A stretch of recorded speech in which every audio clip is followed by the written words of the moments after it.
Hi, welcome to Peaceful Slumbers. The Swineherd is tonight's story by Hans Christian Andersen. Find yourself a comfortable place to settle down. Close your eyes and listen. Once upon a time lived a poor prince. His kingdom was very small, but it was large enough to enable him to marry, and marry he would. It was rather bold of him that he went and asked the emperor's daughter, "Will you marry me?" But he ventured to do so, for his name was known far and wide, and there were hundreds of princesses who would gladly have accepted him. But would she do so? Now we shall see. On the grave of the prince's father grew a rose tree, the most beautiful of its kind. It blossomed only once in 5 years, and then it only had one single rose upon it. But what a rose! It had such a sweet scent that one instantly forgot all sorrow and grief when one smelt it. He also had a nightingale which could sing as if a very sweet melody was in its throat. This rose and the nightingale he wished to give to the princess, and therefore both were put into big silver cases and sent to her. The emperor ordered them to be carried to the great hall where the princess was just playing. "Visitors are coming," with her ladies-in-waiting. When she saw the large cases with the presents therein, she clapped her hand with joy. "I wish it were a little pussy cat," she said. But when the rose tree and the beautiful rose was unpacked, "Oh, how nicely it is made!" exclaimed the ladies.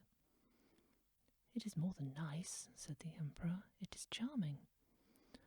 The princess touched it and began to cry. "For shame, Pa, it is not artificial, it is natural." "For shame, it is natural," repeated all her ladies. "Let us just see what the other case contains before we are angry," said the emperor. Then the nightingale was taken out, and it sang so beautifully that no one could possibly say anything unkind about it. "Superbe, charmant," said the ladies of the court, for they all prattled French, one worse than the other. "How much the bird reminds me of the musical box of the late lamented empress," said the old courtier. "It is exactly the same tone and the same execution."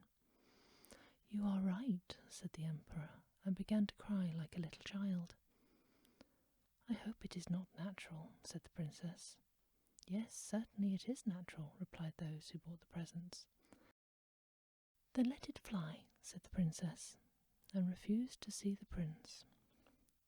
But the prince was not discouraged. He painted his face and put on common clothes, pulled his cap over his forehead, and came back. "Good day, Emperor," he said. "Could you not give me some employment at the court?" "There are so many," replied the emperor, "who apply for places, that for the present I have no vacancy, but I will remember you. But wait a moment, it comes to my mind I acquire somebody to look after my pigs, for I have a great many." Thus the prince was appointed imperial swineherd, and as such he lived in the wretchedly small room near the pigsty. There he worked all day long, and when it was night he made a pretty little pot. There were little bells around the rim, and when the water began to boil in it, the bells began to play the old tune. "The jolly old sow once lived in a sty, 3 little pigs had she," etc. But what was more wonderful was that when one put a finger into the steam rising from the pot, one could at once smell what meals they were preparing on every fire in the whole town. That was indeed much more remarkable than the rose. When the princess with her ladies passed by and heard the tune, she stopped and looked quite pleased, for she also could play it. In fact, it was the only tune she could play, and she played it with one finger. "That is the tune I know," she exclaimed. "He must be a well-educated swineherd. Go and ask him how much that instrument is." One of the ladies had to go and ask, but she put on pattens. What will you take for your pot?" asked the lady. "I will have 10 kisses from the princess," said the swineherd. "God forbid," said the lady. "Well, I cannot sell it for less," replied the swineherd. "What did he say?" said the princess. "I cannot tell you," replied the lady. "You can whisper it into my ear." "It is very naughty," said the princess, and walked off. But when she had gone a little distance, the bells rang out again so sweetly. "A jolly old sow once lived in a sty, 3 little pigs had she," etc. "Ask him," said the princess, "if he will be satisfied with 10 kisses from one of my ladies." "No, thank you," said the swineherd. 10 kisses for the princess, or I keep my pot." "That is tiresome," said the princess, "but you must stand before me, so nobody can see it." The ladies placed themselves in front of her and spread out their dresses, and she gave the swineherd 10 kisses and received the pot. That was a pleasure. Day and night the water in the pot was boiling. There was not a single fire in the whole town which they did not know what was prepared on it, the chamberlains as well as the shoemakers. The ladies danced and clapped their hands for joy. "We know who will eat soup and pancakes. We know who will eat porridge and cutlets. Oh, how interesting!" "Very interesting indeed," said the mistress of the household. "But you must not betray me, for I am the emperor's daughter." "Of course not," they all said. The swineherd, that is to say the prince, but they did not know otherwise than that he was a real swineherd, did not waste a single day without doing something. He made a rattle, which, when turned round quickly, played all the waltzes, galops, and polkas known since the creation of the world. "But that is superb," said the princess, passing by. "I have never heard a more beautiful composition. Go down and ask him what the instrument costs, but I shall not kiss him again." "He will have 100 kisses from the princess," said the lady who had gone down to ask him. "I believe he is mad," said the princess, and walked off, but soon she stopped. "One must encourage art," she said. "I am the emperor's daughter. Tell him I will give him 10 kisses, as I did the other day, and the remainder one of my ladies can give him." "But we do not like to kiss him," said the ladies. "That is nonsense," said the princess. "If I can kiss him, you can do it also. Remember that I give you food and employment." And the lady had to go down once more. 100 kisses from the princess," said the swineherd, "or everybody keeps his own." "Place yourselves before me," said the princess then. They did as they were bidden, and the princess kissed him.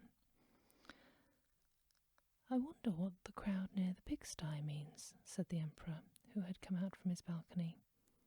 He rubbed his eyes and put his spectacles on. "The ladies of the court are up to some mischief, I think. I shall have to go down and see."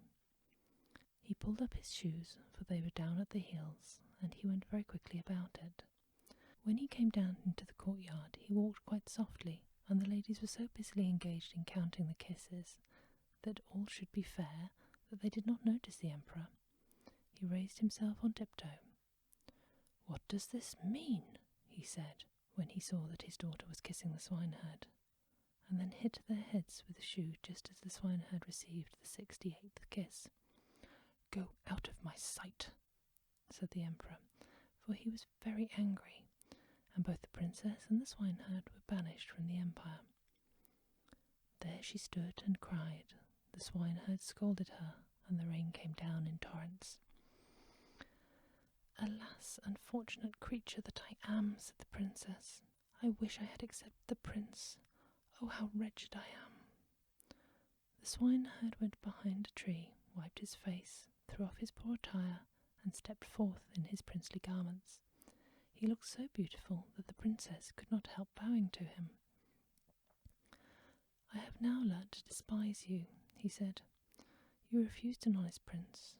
You did not appreciate the rose and the nightingale, but you did not mind kissing a swineherd for his toys. You have no one to blame but yourself." And then he returned to his kingdom and left her behind. She could now sing at her leisure. "A jolly old sow once lived in a sty, 3 little pigs had she," etc. Peaceful slumbers. Sleep sweet.